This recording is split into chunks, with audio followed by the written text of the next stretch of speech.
अस्सलाम वालेकुम। Welcome students of class 10 physics. आज का स्टूडेंट्स हमारा टॉपिक है व्हाट इज़ द अल्ट्रासाउंड और ultrasonic, for what purpose it is used. एक छोटा सा टॉपिक है, इम्पॉर्टेंट है, शॉर्ट में भी आता है और कभी कभी लॉन्ग में भी आ जाता है। अल्ट्रासाउंड असल में साउंड की एक ऐसी किस्म है जिसको हम अपनी जो रेफरेंस वैल्यूज़ हैं साउंड के लिए, जो ह्यूमन एयर के लिए स्टैंडर्ड बनाई गई हैं, उससे अप वाली फ्रीक्वेंसी को हम अल्ट्रासाउंड बोलते हैं। The frequency of sound having more than 20,000 hertz which is inaudible for human air is called ultrasound.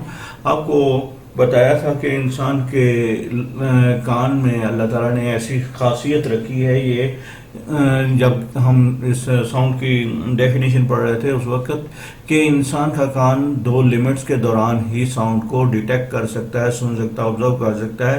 वो मिनिमम हमारे पास 20 हर्ट्स और मैक्सिमम 20,000 हर्ट्स। उससे ऊपर वाली इंसान के कान, उसमें इतनी एनर्जी हो जाती है कि उसको इंसान के कान के एयर ड्रम उसको ऑब्जॉर्ब नहीं कर पाते और 20 से नीचे वाली को वो सेंस नहीं कर पाते।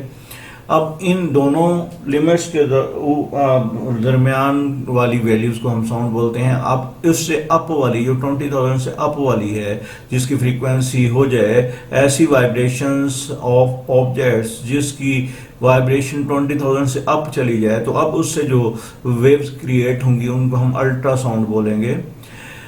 It is this characteristic इसकी है, it is sound wave but have more energy than audible range. Moreover, the wavelength of the ultrasonic wave is very small as compared to ordinary sound according to V equal to f lambda.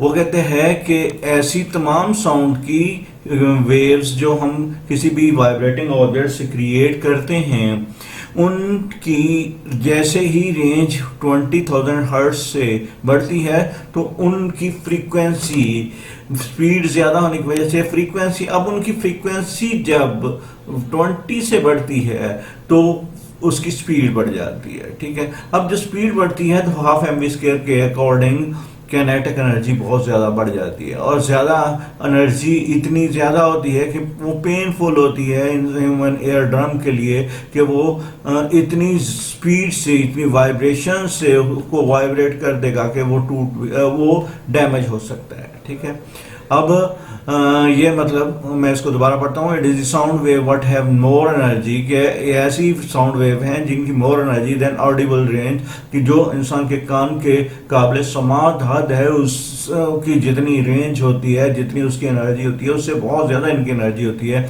More ever the wavelength of ultrasonic wave is very small. इसके साथ साथ जो ultrasound waves होती हैं उनकी जो wavelength होती है वो स्मॉल कर दी जाती है। वो स्मॉल वेव होने की वजह से उनकी फ्रीक्वेंसी बढ़ जाती है। ठीक है, as compare to the ordinary sound according to V equal to F lambda. V F lambda यही बात क्लियर करता है कि हमारे पास जैसे ही हम फ्रीक्वेंसी बढ़ाएंगे, क्या बढ़ जाएगा, उसकी वी बढ़ जाएगी, और वी बढ़ जाएगी तो उसके साथ साथ उसकी वेवलेंथ कम हो जाएगी। और दोनों, अगर अब देखो V अगर हम कांस्टेंट रखें तो F बढ़ा दें तो लैम्डा छोटा हो जाएगा। मतलब दो चीज़ों का प्रोडक्ट है ना। अगर लेट से कि V में कहता हूँ 20,000 है, ठीक है, अब 20,000 में अगर हम F बढ़ा दें तो अगर लैम्डा वही रखेंगे तो अब 20,000 से ऊपर चला जाएगा। तो इसका मतलब है लैम्डा मतलब वेवलेंथ छोटी हो जाएगी और F बड़ा हो जाएगा। जैसे जैसे F बढ़ाते जाएंगे वेवलेंथ छोटी होती जाएगी। अब इसके मेडिकल हमारी फील्ड में बहुत ज़्यादा यूजेस हैं। आम कॉमन लाइफ में आप देखते हैं कि medical field the ultrasound is used to diagnose and treatments in the human body through transmitter. ये छोटे सा एक डॉक्टर के हाथ में एक इंस्ट्रूमेंट होता है जिसकी मदद से अल्ट्रासाउंड प्रोड्यूस होकर इंसान की बॉडी के अंदर एंटर की जाती हैं।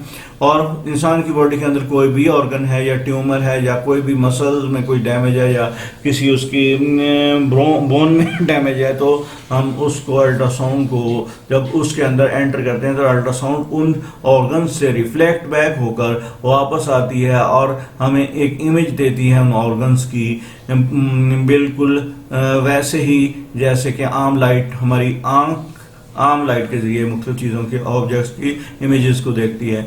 ऑन मॉनिटर मतलब एक टीवी स्क्रीन टाइप चीज़ होती है जिसके ऊपर ये सारी फिल्म हमें दिखाई दे रही होती है हमारी बॉडी के इंटरनल स्ट्रक्चर्स की, ठीक है। और उसकी मदद से वो जो स्पेशलिस्ट डॉक्टर होते हैं उन्होंने एक खास किस्म की नॉलेज हासिल की होती है और उसके मुताबिक वो अपनी आसानी के साथ वो हमें जो भी फॉल्ट होता है वो बता देते हैं।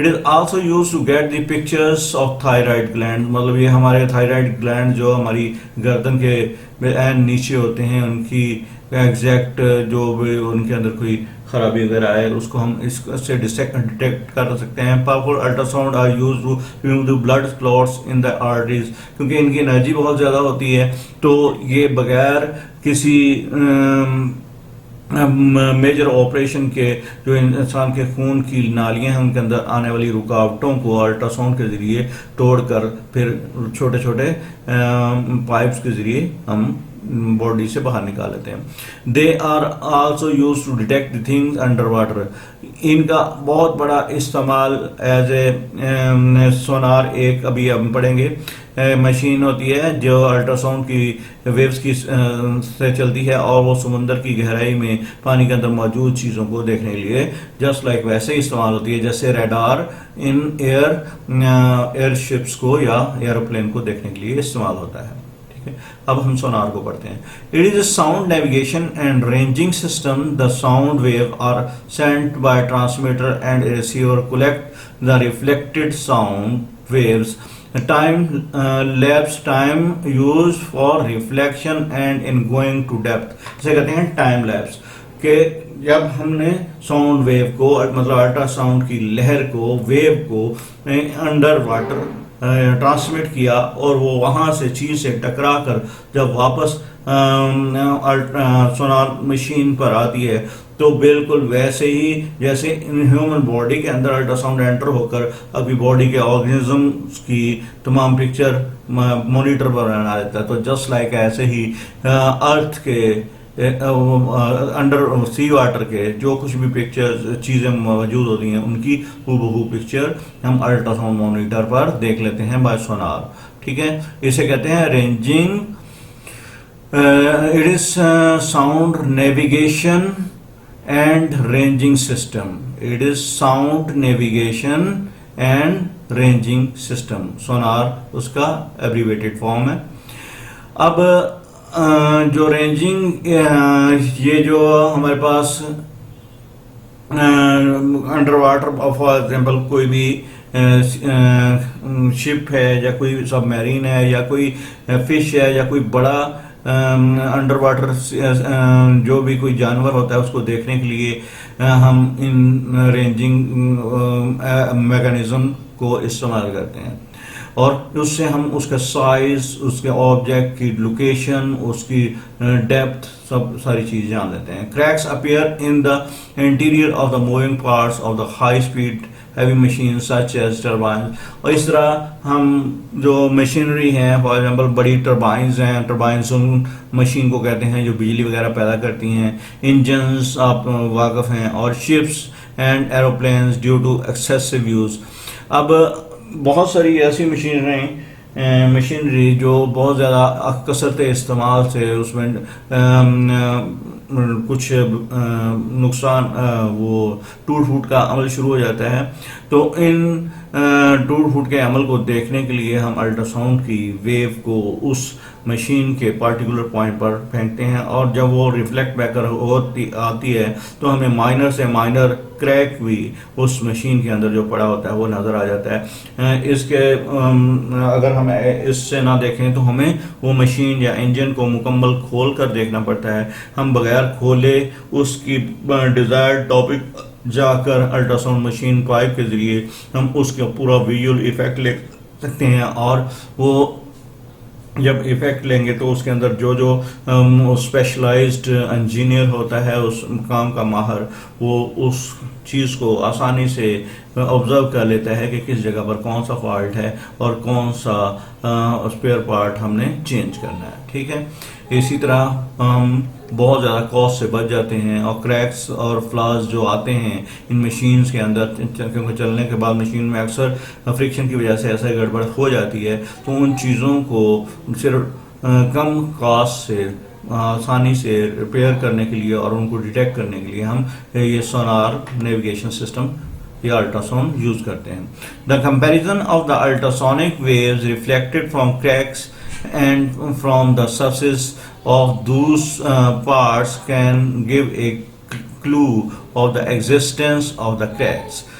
Germs and bacteria in liquid can also be destroyed. मतलब ये जो जर्म्स होते हैं ये भी अल्ट्रासाउंड की वेव की एनर्जी का मुकाबला नहीं कर सकते और किल हो जाते हैं, ठीक है, by using high intensity ultrasound waves. Okay student, इंशाल्लाह आपको आज की बात समझ आ गई होगी। इंशाल्लाह हम नेक्स्ट डे इससे आगे करेंगे।